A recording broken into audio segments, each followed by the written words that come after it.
Bienvenidos, hoy vamos a abrir un caso que lleva cerrado, o eso creíamos, 2000 años, el del que se considera el mayor traidor de la historia. Y si todo lo que nos han contado sobre Judas no fuera exactamente así. Vamos a arrancar con una premisa que, bueno, es bastante potente. Judas Iscariote no fue un traidor. Así, de primeras. Y no es una idea sin fundamento, ¿eh? Se basa en un análisis muy minucioso de los textos originales que sugiere que nuestra imagen de él podría ser una gran equivocación. Pensemos un momento. Llevamos 2 milenios usando el nombre de Judas como sinónimo de traición. Es la traición por excelencia. Pero, ¿y si detrás de esa etiqueta tan simple, tan tajante, hay una historia mucho, pero que mucho más complicada? Y aquí es donde la cosa se empieza a poner interesante, porque nos topamos con una paradoja teológica que está, en el mismísimo centro de toda la narrativa cristiana. Vale, pues vamos a meternos de lleno en esta paradoja, porque es que nos plantea dos visiones de Judas, dos papeles completamente opuestos, que es imposible que sean ciertos a la vez. Mirad, por un lado está el Judas traidor, el malo de la película, el que actúa por su cuenta, movido por la avaricia o la maldad. Pero luego, en la otra esquina, tenemos al Judas que es una pieza necesaria, un instrumento, por así decirlo, sin el cual todo el plan divino de la salvación, pues simplemente no funciona. Y aquí está el meollo del asunto. O una cosa o la otra. Las dos a la vez no puede ser. Si todo estaba ya escrito, si era un plan divino, ¿qué culpa tiene Judas? ¿De verdad se le puede considerar un traidor? Pero esperad, que hay más. Y esto es fascinante. Vamos a aparcar un momento la teología y nos vamos a meter en el análisis literario puro y duro, porque aquí es donde las pistas, se vuelven increíblemente específicas. La idea es que el autor del Evangelio de Mateo no estaba haciendo de simple cronista, no estaba solo apuntando lo que pasaba, no. Estaba tejiendo una historia, construyendo una narrativa con un objetivo muy claro.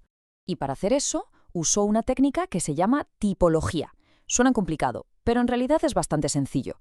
Básicamente consiste en escribir las historias del Nuevo Testamento de forma que parezcan un eco, una especie de versión 2.0 de historias que ya se contaban en el Antiguo Testamento.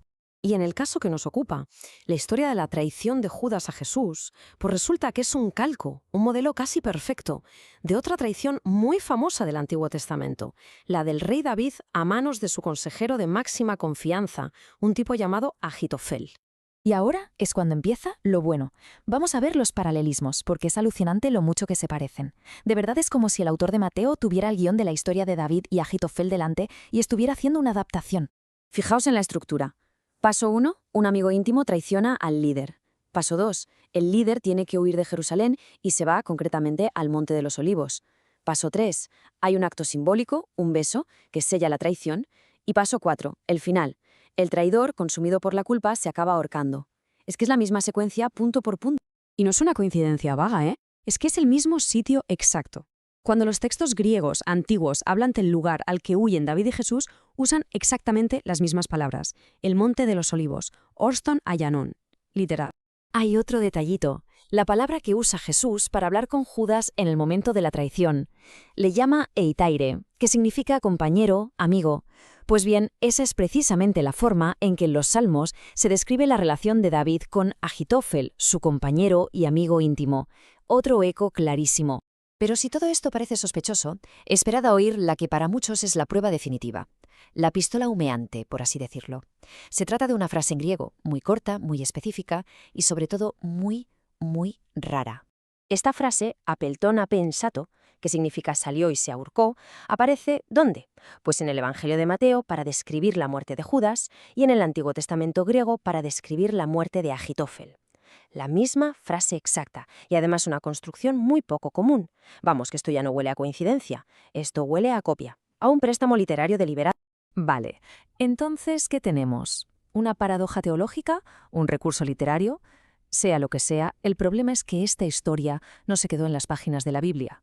El retrato que se hizo de Judas tuvo unas consecuencias en el mundo real terribles. Fue muy fácil y muy perverso. El nombre Judas se parece mucho a Judá, el patriarca del pueblo judío. Así que Judas se convirtió en el arquetipo del judío, traicionero, avaro, malvado. Y esta caricatura, esta terrible simplificación, sirvió de combustible para siglos de antisemitismo. Se creó un relato en el que la culpa de la muerte de Jesús no era de los romanos, sino de todo el pueblo judío, con unas consecuencias devastadoras. Entonces, después de ver todo esto, las paradojas, las incoherencias teológicas, las pistas literarias, que son casi una confesión, la pregunta final es casi obligada. Después de 2000 años, ¿no será hora ya de replantearnos por completo la figura de Judas?